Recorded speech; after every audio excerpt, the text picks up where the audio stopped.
Cinema release అవ్వబోతుంది. అంతకుముందు ఆహ్, మీతో ఒకసారి కొంచెం చిట్ చాట్ లాగా ఒక మీటింగ్ అరేంజ్ చేద్దాం టీఆర్ఓలు అంటే then we have came out and thanks for coming అండి. సప్తగిరి ఒక నిమిషం మాట. థ్యాంక్ యూ అన్న, వచ్చినందుకు మీకు చేతులు జోడించి నమస్కరిస్తున్నాను. 23 ఇన్నాళ్ళు సప్తగిరి ఒక కమెడియన్గా చూశారు. జీవితంలో మరో మెట్టు ఎక్కుదామని ఆత్మవిశ్వాసంతో అడిగేస్తున్నాను. దానికి మీ సపోర్ట్ ఎప్పుడు ఉంటుందని కోరుకుంటున్నాను. థ్యాంక్ యూ అన్న. యాక్చువల్గా నేను ఇండస్ట్రీకి డైరెక్టర్ అవుదామని వచ్చాను. సిన్సియర్గా ఒక 7 years అసిస్టెంట్ డైరెక్టర్గా పనిచేశాను. బొమ్మరిల్లు, పరుగు, ఏ ఫిలిం బైరవింద్ వీటన్నిటికీ అసిస్టెంట్ డైరెక్టర్గా పనిచేశాను. సో నేను హైదరాబాద్ సినిమా పరిశ్రమకి వచ్చిన ఉద్దేశం అయితే మాత్రం నేను డైరెక్టర్ అవుదామని. బట్ అనుకోకుండా ఒక స్వీట్ యాక్సిడెంట్ కమెడియన్ చేశారు నన్ను. నా బాడీ లాంగ్వేజ్, నా మాట తీరు ఇవన్నీ చూసి చాలా కామిక్గా ఉందని బొమ్మరిల్లు భాస్కర్ గారు నన్ను పరుగు సినిమాలో ఒక చిన్న క్యారెక్టర్ చేయించారు. ఆ సినిమా పెద్ద హిట్ అవడంతో, ఏదో వాళ్ళకున్న సెంటిమెంట్ ప్రకారం బొమ్మరిల్లు సినిమా హిట్ అవడంతో పరుగు సినిమాలో ఫుల్ లెంత్ క్యారెక్టర్ చేయించారు. అది కూడా హిట్ అవడంతో నాకు మంచి పేరు వచ్చింది. సో దాంతో ఆ తర్వాత కంటిన్యూస్గా చిన్న గ్యాప్లో చిన్న క్యారెక్టర్ చేస్తూ వచ్చాను. ఆ కమెడియన్గా నేను సక్సెస్ అవుతున్న ఆ వేలోనే అనుకోకుండా ఇంకో బిగ్ బ్రేక్ దొరికింది. ఆ సినిమా ప్రేమ కథా చిత్రం. దాని నుంచి చాలా బిజీ అయ్యాను. సో ఈ వేలోనే కొంచెం అసిస్టెంట్ డైరెక్టర్గా తగ్గించడం, అటు ఇటు బిజీ అయిపోవడం వల్ల దానికి కొంచెం దూరం అయ్యాను. బట్ ఈ కమెడియన్గా చేస్తూ అంటే నేను ఆర్టిస్ట్ అవుదామనే మాత్రం ఇండస్ట్రీకి రాలేదు. బట్ అనుకోకుండా వచ్చిన అవకాశంలో ఈ కమెడియన్గా చేస్తూ నాకే తెలియని ఒక చిన్న మొనాటిమి వచ్చింది.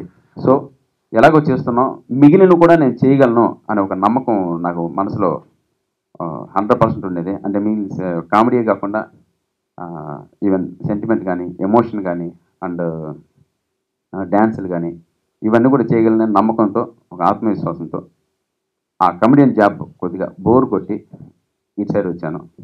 సో నాకు కావాల్సిన కథ ఒకటి ఎంచుకున్నాను. ఈ దారిలో మీ ముందుకు వచ్చాను. లేదన్నా 100% ఇప్పుడు కమెడియన్గా కూడా మంచి సినిమాలు చేస్తున్నాను. కళ్యాణ్ కృష్ణ గారి డైరెక్షన్లో, సోగ్గారి చిన్న డైరెక్టర్ డైరెక్షన్లో Annapurna studios full length comedy role చేస్తున్నాను. నెక్స్ట్ సర్వానంద్ సినిమాలో కూడా మంచి ఫుల్ లెంత్ రోల్ చేస్తున్నాను. ప్రతి ఒక్కరు అన్నారన్న, ఆ విషయం అయితే అన్నారు, కమెడియన్గా బాగుంది, కమెడియన్గా జాబ్ కూడా బాగా నిండుతుంది, ఈ పొజిషన్లో ఎందుకు ఇలా చేస్తున్నామని అందరూ అడిగారు. కాకపోతే జాబ్ అయితే నిండుతుంది కానివ్వండి, జాబ్ సాటిస్ఫాక్షన్ అయితే లేదన్న. 100% ఏదో ఒక మెకానికల్ లైఫ్ అయిపోయింది. ఎక్కడికి వెళ్ళినా ఒకటే యాక్టింగ్ చేస్తున్నాను. అది నాకు ఆ విషయం తెలుసు. ఎందుకంటే నాకు ఆర్టిస్ట్గా నాకు అనుభవం లేదు, నాకు వచ్చేది అదే, దాంతోనే సక్సెస్ అయ్యాను. బట్ రోజు లేచిన కొద్దీ అదే చేస్తున్నాను, నాకు అదే బోర్ కొడుతుంది. డబ్బులు వస్తున్నాయి కదా అని ఒక సాటిస్ఫాక్షన్ లేకుండా పోయింది. బట్ ఈ క్రమంలోనే ఒక 7 years అసిస్టెంట్ నేను పనిచేశాను. సో ఆ ఆశతోనే మిగిలిన కూడా చేయగలను, మిమ్మల్ని మెప్పించగలను ఒక నమ్మకంతో దిగాను.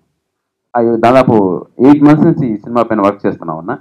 100% అంటే అంతకుముందున్న అంటే మా డైరెక్టర్ కానివ్వండి, మా ప్రొడ్యూసర్ కానివ్వండి, నీ పైన ఇంత బడ్జెట్ పెడుతున్నాం, బట్ మాకు 100% ఇంతకుముందు మేము చూసిన సప్తగిరి ఈ సినిమాలో చూడకూడదు, దానికోసం స్క్రిప్ట్ రెడీ చేశాను. నేను కూడా దాంట్లో 100% స్క్రిప్ట్లో ఇన్వాల్వ్ అయినాను.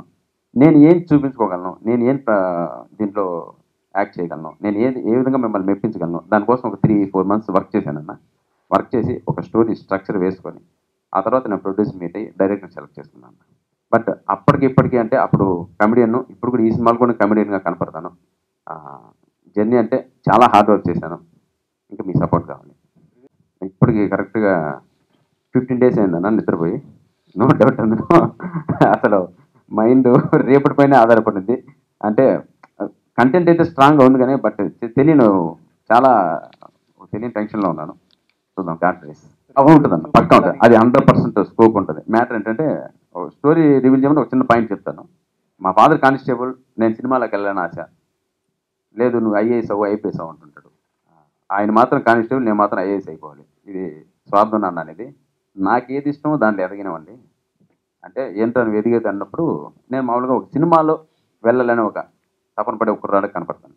అది చాలా బాగుంటుందన్న. దానికోసం చాలా ఖర్చు పెట్టారు మా ప్రొడ్యూసర్ గారు. అది నా ఇంట్రో సీన్.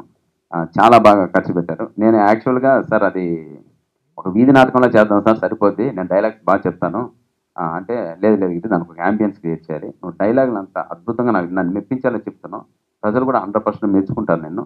ఆర్టిస్ట్ లాగా చేద్దామని అనుకున్నాడు. But it is my insist అంటే మళ్ళీ ఒక మిథిలా నగరాన్ని ఎస్టాబ్లిష్ చేయగలిగి రాముడికి పరశురాముడికి జరిగిన సంవాదాన్ని నిజంగా మన కళ్ళకట్టుగా అనిపించేలా అనే ఉద్దేశంతో తను చేసాం. దాదాపు 250 మంది సురభి ఆర్టిస్టులను దాంట్లో వాడుకోవడం జరిగింది. మళ్ళీ ఒక 100 ఆర్టిస్టులను మనం ఆడాం. 50 మెంబర్స్ 50 days సీసీ వర్క్ చేస్తే మొత్తం కాన్సెప్ట్ వచ్చింది. అది ఖచ్చితంగా అందరినీ మెప్పిస్తుందని ఆశిస్తున్నాను. కాకపోతే దీంట్లో ఏంటంటే ఒక డాక్టర్ రవికిరణ్ తీస్తున్న మూవీ. డాక్టర్ రవికిరణ్గా నేను నా ఫీల్డ్లో మంచి క్వాలిటీగా ఉండిపోయాను. నా సినిమా ఈ క్వాలిటీలోనే ఉంటే బెటర్ అనుకుని నేను పెట్టాను. అది ఎందుకు పెట్టాము అంటే అదొక ప్యాషన్. ఆ డబ్బు వస్తుందా లేదా అని నేను ఎప్పుడు ఆలోచించలేదు. ఒక మంచి సినిమాని మనం తీయగలగాలి. ఒక డాక్టర్ గారి సినిమా మనం చూసినప్పుడు ఆ క్వాలిటీ కనబడుతుంది. అండ్ అన్నింటికీ మించి ఆత్మసంతృప్తి అండి. అంతకుమించి నేనేం చెప్పలేను. ఆయన ఏ రోజు ఇన్సిస్ట్ చేయలేదు. But still I went for that. యాక్చువల్గా సప్తగిరి నా పేషెంట్, ఆయన ఆల్రెడీ చెప్పున్నాడు. ఆ పేషెంట్ నుంచి నాకు బెస్ట్ ఫ్రెండ్ అయ్యాడు. ఆ తర్వాత తను నేను ట్రీట్మెంట్ చేసిన తర్వాత is my become best friend. మాది ఒక 4 years 3 years నుంచి ఉన్న జర్నీ అండి. ఆయన చెప్పిన స్టోరీస్ కానీ ఆ కాన్సెప్ట్ తీసుకొచ్చినప్పుడు ఆ స్టోరీకి సప్తగిరి లాంటి పర్సనే ఆప్ట్ అవుతాడు. ఆ లో ప్రొఫైల్ నుండి ఆ కానిస్టేబుల్ లెవెల్కి నేను ఏ పెద్ద స్టార్ని ఊహించుకోలేను.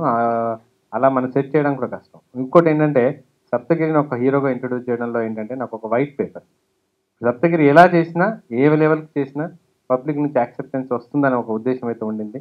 అండ్ సాధ్యమైనంత వరకు వాల్యూస్ కట్టుబడి ఈ సినిమా అనేది తీయగలిగాం. దాంట్లో మాత్రం నాకు అది సాటిస్ఫాక్షన్ అయితే ఉంది సార్. డిస్ట్రిబ్యూటర్స్ కేఎఫ్సి వాళ్ళకి మేము చేసిన తర్వాత 478 కాల్స్ వచ్చాయి డిస్ట్రిబ్యూటర్స్ నుంచి. They literally fight for it. మాకెందుకు ఈ సినిమా ఇవ్వరు, మేము చేసుకుంటాం.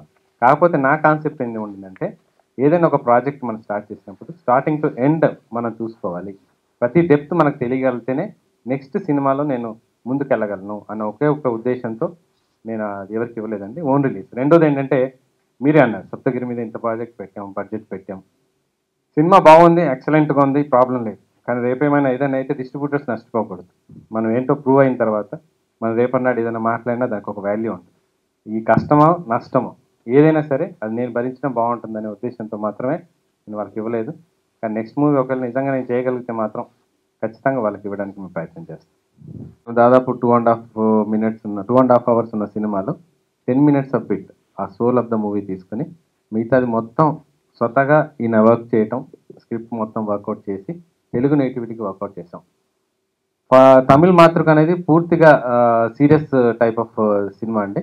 And this one is hilarious, sentimental, responsible, message oriented think నా సినిమాని నేను నమ్ముతున్నాను. దాదాపుగా మీరు అడిగినట్టు మాతృకతో పోలిస్తే ఎంతవరకు బెటర్మెంట్ అయింది అంటే యాజ్ ఏ ప్రేక్షకుడుగా, యాజ్ ఏ న్యూట్రల్ పర్సన్గా నేను చెప్పడం 90% బెటర్మెంట్ అయితే తీసుకొచ్చాం.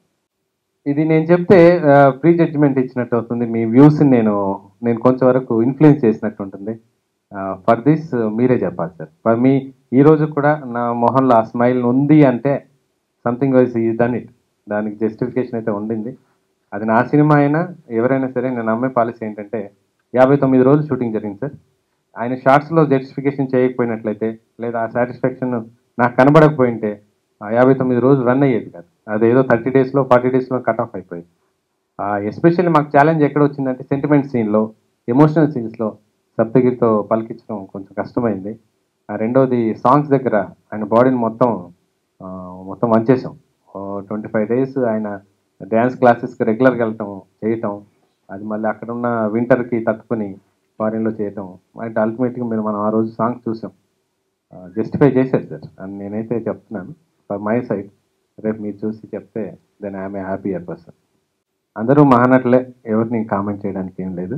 కాకపోతే ఏంటంటే నా ఫ్రెండ్ నేను ఒకటి సప్తగిరిలో భిన్న యాంగిల్ అయితే చేయగలిగాడని నమ్మకం నాకు వచ్చింది. ఒక సెంటిమెంట్ పలికించగలడు, కామెడీ అయితే ఆయన సిగ్నేచర్ మార్క్, డ్యాన్స్ చేయగలిగాడు, సీరియస్ యాక్షన్ చెప్పాడు, అండ్ గంభీరమైన వాక్యాలు చెప్పాడు, క్రోధం అంటే దాదాపు నవరసాలు అయితే పలికించడానికి ప్రయత్నం చేశాడండి. సాధ్యమైనంత దాంట్లో సక్సెస్ అయ్యాడని నేను అనుకుంటున్నాను. డెఫినెట్లీ 80% మూవీ అయిపోయింది. ఆ టైంలో మనం ఇచ్చాం. ఎంతవరకు మనం సాధ్యమైనంత వరకు సెట్ చేయగలం. కానీ అల్టిమేట్గా అంటే పవన్ కళ్యాణ్ గారు అంటే మాకందరికి అభిమానం. ఆయనంతటా అక్కడ నుంచి వచ్చిన proposal it's very blessing for us. We given it. దాంట్లో ఏమాత్రం మాకు రిగ్రెట్ అయితే లేదండి. It's happier thing. అంటే మనం ఇవ్వగలిగే ఆప్షన్, అవకాశం రావటం ఎక్కువ. అలాంటి వచ్చిన దానికి we're very happy to give it. అది పెద్ద సమస్యే కాదు.